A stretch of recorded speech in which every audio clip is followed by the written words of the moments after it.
Last week, through social media, we found a disturbing picture, and it happened right here in the Valley, down in Ahwatukee, Desert Vista High School. You had a number of seniors line up and spell out something that basically summed up their year, best graduating class or whatever, best class you'll ever see, 2016. Mm-hmm. Well, that wasn't really the story. The story was that six girls separately decided to take a picture, and they lined up with letters that were on their T-shirts to spell out best class you've ever seen 2016. Yeah. They spelled out a different word, the N-word. The girls wore shirts spelling out the N-word. Right. Two of the letters, the two G's, were replaced by an asterisk, and they smiled in the picture. And you scratch your head and say, what the heck is going on? Yeah, so one of our reporters is down at the Tempe Union High School District right now finding out what's going on with these girls. This went, of course, because it's social media, went viral nationwide. Right. A number of people, a number of students, a number of African-American students want these girls expelled. We haven't heard anything about that. But one of the things we discussed last week, and we've discussed for a number of different times, whether talking about Oklahoma University, ASU, the girls out in the West Valley that were beside a cotton field getting their inner N on. They tweeted that. And they tweeted that out. Is the N-word just another word to kids, let's say, under the age of 25? Well, joining us now as a recovering English major, I would have loved to have had this professor, Dr. Neal A. Lester. He's a foundation professor of English and founding director of Project Humanities at ASU, and he has a course, The N-Word, an anatomy lesson, and we welcome Dr. Lester. Hi, how are you? I'm good, thank you. How are you? We're good. Good. Has the N-word lost its meaning to kids?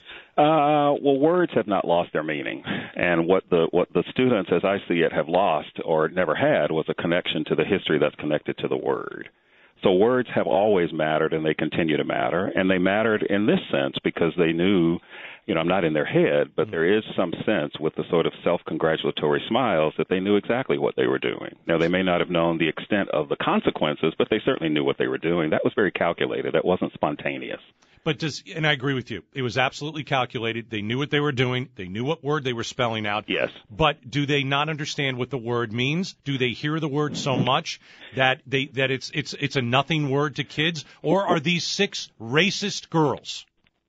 Well, you're conflating something because the way that they spell this word, there is no question about its racial disparagement. Mm-hmm. What can be contested, however, is this sort of delusional sense that if you spell it with different endings, whether it's a G-A or a G-A-H, that somehow it has taken on a different meaning. Okay. That's where the delusion comes in. But that word, as they spelled it out with the ER, there's no question about that.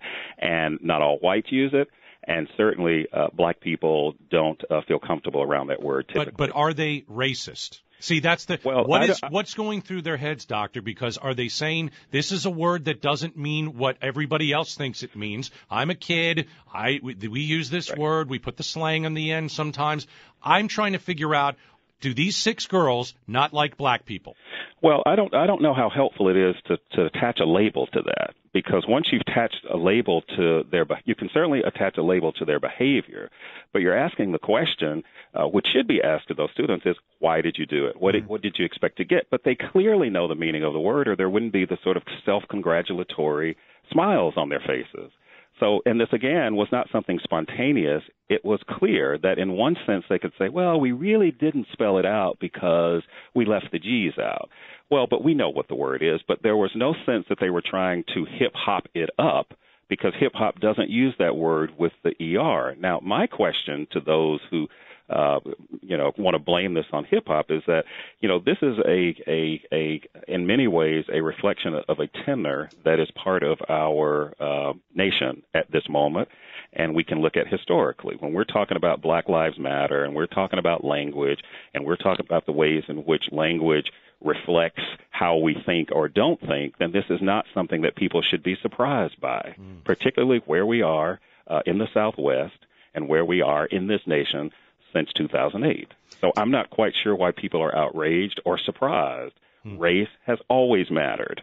Dr. Neal A. Lester is a professor of English, also the founding director of the Project Humanities at ASU, and he has a course called the N-Word, an anatomy lesson. You bring up an interesting point, Dr. Lester, that people should not be surprised. Where I went to school, African American kids were told not to go into town after dark. We all knew where the Grand Dragon lived in town. Correct. That was in the 80s and 90s.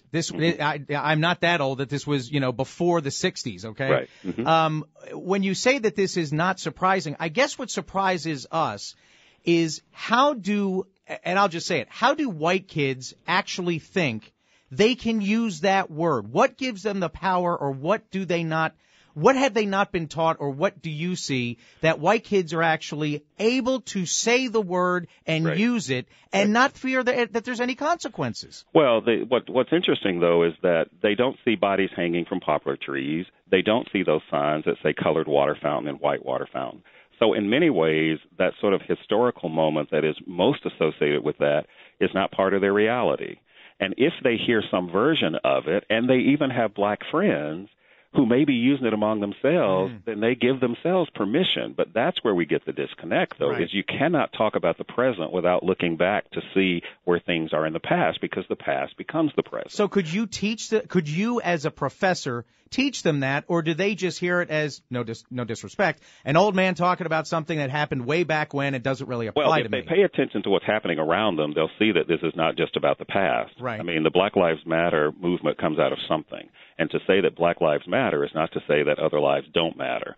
So in order to understand that historically, you've got to know some of the things that happened with Emmett Till, and some of the things that happened during slavery, and some of the things that happened during Jim Crow. But if they don't see that and they have no awareness of it, but what's interesting here, though, is this was not done innocently. There was something, again, I keep saying very calculated and premeditated about this, and the self-congratulatory smiles suggest to me that the students do know what this word means. And that they may have been getting away with something. And the other thing is, people often say, well, I wasn't calling anyone that word. Oof.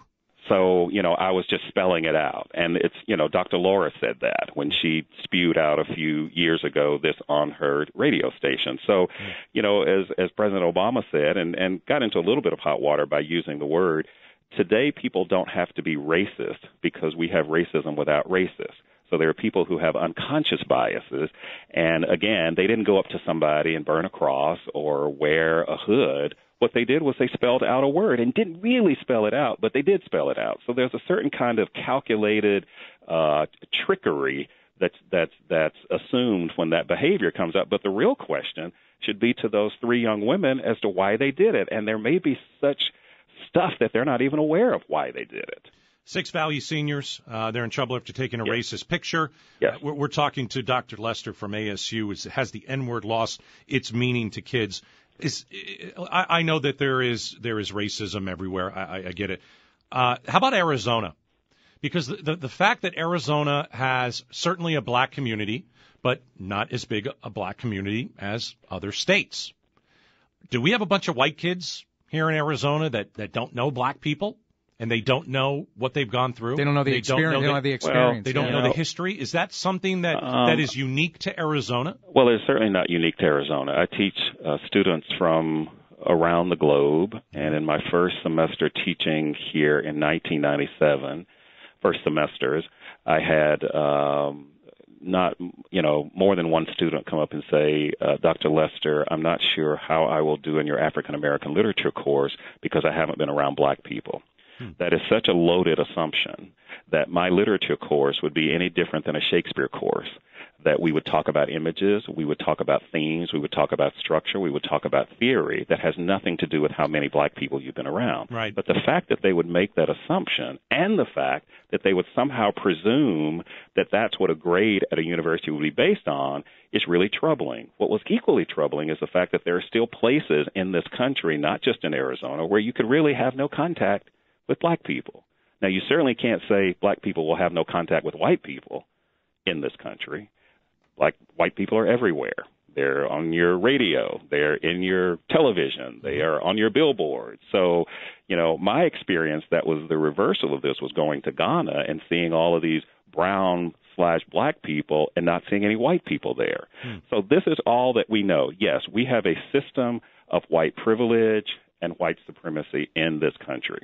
Now, we're not talking about individuals. We're talking about systems that have rewarded people based on skin color. What should, in your opinion, what should happen to these girls? Should they've been called for expulsion? They've been called a bunch of names. What do you think the school district should do to these girls? Well, I have no expertise in that area about discipline. What I would love to do is stand before, as I have done with many groups, and sort of have a critical conversation about language, about critical thinking, and also about this word in particular. I do talks across the valley, across the country, whether they're in workshop forums, but this is really about a conversation. I have to believe that when people know better, they do better. Have you told African-American kids, though, the N-word is not acceptable? We hear it all the time in music. We see it in hip-hop culture. Have you told African-American kids, hey, look. Absolutely. Okay. Absolutely. Now, why would there be assumption that I wouldn't tell African-American kids that? Yeah, because I wanted to make sure that everybody understood that this shouldn't be a one-sided conversation about the N-word. Well, that's not how I do things. But right, I also don't suggest that this is a word. Some reporters want me to say that you should never use the word. Well, I don't think that. I think if you're trying to recreate a historical moment legitimately, if you're writing about the civil rights movement and you're talking about the racial tension there, or you're talking about integration, you should certainly use it in a kind of documentary form. But what I'm hearing is this sort of social casualness with language. It's not just with the N-word, but it's with the G word and the B word and all the other words that we have euphemized. So this is a conversation about language. It's a conversation about identity. That's what I'd like to talk, not just to those students, but all students, and not just to the students, but also the staff and the administrators and the teachers. Dr. Neal Lester, Dr. Neal Lester, a guy, again, I wish I had him as an English professor when I was in school. Oh, I wish you were in my classes. I listen to you all the time and wish I had you both in my class. We did. Now, that's a loaded question. I don't even know what that means. And Pamela and Bruce, too. Well, good. Yeah, include everybody. Trust me, I would welcome your perspective in my class, all right? Thank you very much, Doctor. Yeah, thank you, Dr. Lester. We appreciate it. It's such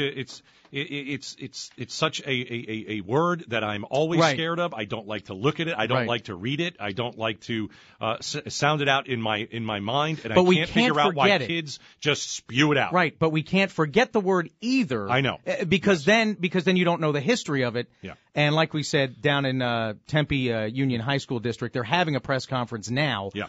About these girls using the N-word or taking a picture of the N-word. We'll tell you what the latest is on that when we find out. Yeah.